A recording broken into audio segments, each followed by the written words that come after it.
In the records of American criminal history, few names are as infamous as that of Jeffrey Dahmer.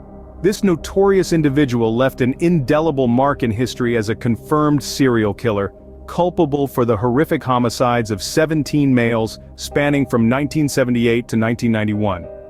Originating from an archetypal American family, Dahmer's existence was markedly extraordinary. His adolescence was characterized by a preoccupation with animal skeletons and a burgeoning dependency on alcohol. As his years progressed, his fixations veered towards a more sinister direction, leading him onto a journey of unimaginable atrocities. His acts of crime transcended beyond murders. They encompassed cannibalism and necrophilia, pushing the limits of human wickedness. Nevertheless, in spite of the heinous nature of his actions, he managed to lurk unnoticed for over 10 years. Dahmer's reign of terror concluded in 1991 when he was eventually apprehended by law enforcement authorities. In 1978, a critical transition occurred in Dahmer's life, heralding the onset of his lethal trajectory. Born in the city of Milwaukee, Wisconsin, Jeffrey Dahmer's upbringing was far from typical. From an early age, he exhibited a peculiar interest in animal bones, an obsession that hinted at his grim fate. Dahmer's youth was punctuated by excessive alcohol consumption, a vice that began during his high school tenure and persisted through his university years. His dependence on alcohol grew to such an extent that it led to his premature departure from university, a decision that further stoked his internal conflicts. Amidst these trials, Dahmer managed to uphold an appearance of normality. He successfully concealed his contradictory feelings, a dexterity that would later aid him in evading suspicion for his horrifying deeds. However, this illusory guise was not everlasting.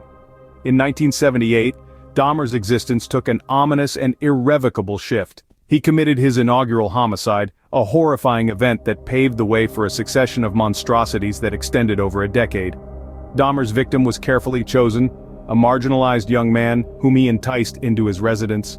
There, he strangled the man, signifying the onset of a lethal pattern that would ultimately rob 17 young men and boys of their lives. This initial act of violence was a harrowing prelude to the atrocities he would perpetrate in the future. Dahmer's capacity to preserve a semblance of normalcy despite his psychological unrest bore eerie testimony to his manipulative skills. It was this ability that enabled him to navigate society unnoticed, leaving behind a path of destruction. In the ensuing years, Dahmer's crimes would intensify in their savagery, his morbid fascination with death and decomposition prompting him to partake in acts of necrophilia and cannibalism. His first homicide, however, represented the commencement of a horrifying descent into the abyss of human depravity, a journey that would eventually culminate in his downfall. This act of violence was a sobering harbinger of the atrocities he would subsequently perpetrate.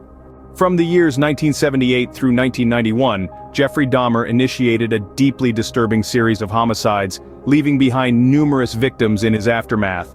He was not an indiscriminate murderer, instead he was a calculated hunter with an unnerving strategy to his malevolence. Those who found themselves within Dahmer's target range were often marginalized by society, unobserved, regrettably, frequently disregarded. Dahmer possessed a unique ability to exploit this vulnerability, enticing them into his dominion with fraudulent assurances and misleading charm. Once caught in his web, their destiny was irrevocably determined.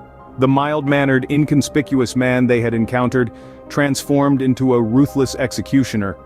Strangulation was his preferred method of homicide, a dreadfully intimate act that permitted him to maintain dominance until the final moments. His barbarity extended beyond his victim's demise. In a perverse exhibition of supremacy, Dahmer would retain souvenirs of his victims, a grim assortment that served as harrowing testament to his horrific acts. Within the parameters of his residence, Dahmer's gruesome pastime was starkly revealed. Corporeal remnants were preserved as macabre mementos, a shocking reminder of the lives he had extinguished. Perhaps the most unsettling element of his collection was the skulls. Painted a matte gray, they were exhibited in his home as if they were common replicas, an alarming display of his ghastly obsession. As the number of victims escalated, so too did Dahmer's.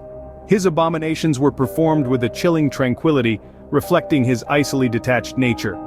However, in spite of the accumulating evidence pointing towards his appalling crimes, Dahmer remained unapprehended.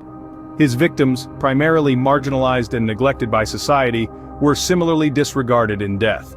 His era of horror persisted for over 10 years, culminating in a pivotal confrontation in 1991.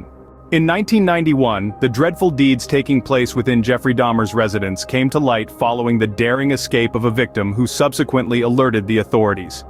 This critical turning point signified the commencement of Dahmer's downfall and unveiled the monstrous individual hidden beneath the facade of a seemingly average man. Upon their arrival at Dahmer's Milwaukee apartment, law enforcement officers encountered a scene of profound horror. Indicators of Dahmer's ghastly activities were scattered throughout his dwelling, a formidable testament to his malevolent inclinations. Forensic pathologists had a significant role in the aftermath of Dahmer's apprehension.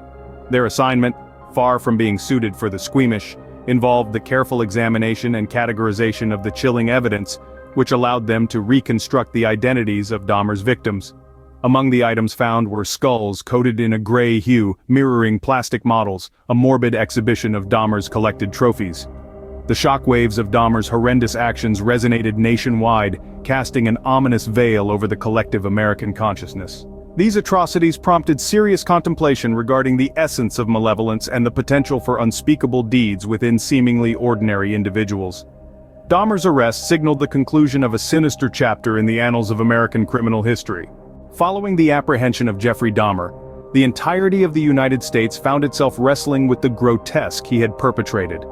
Dahmer, the individual concealed behind a facade of ordinariness, was subsequently subjected to judicial proceedings. The incontrovertible and profoundly disturbing evidence resulted in his sentence to a total of 15 sequential life terms, with an additional life term added subsequently.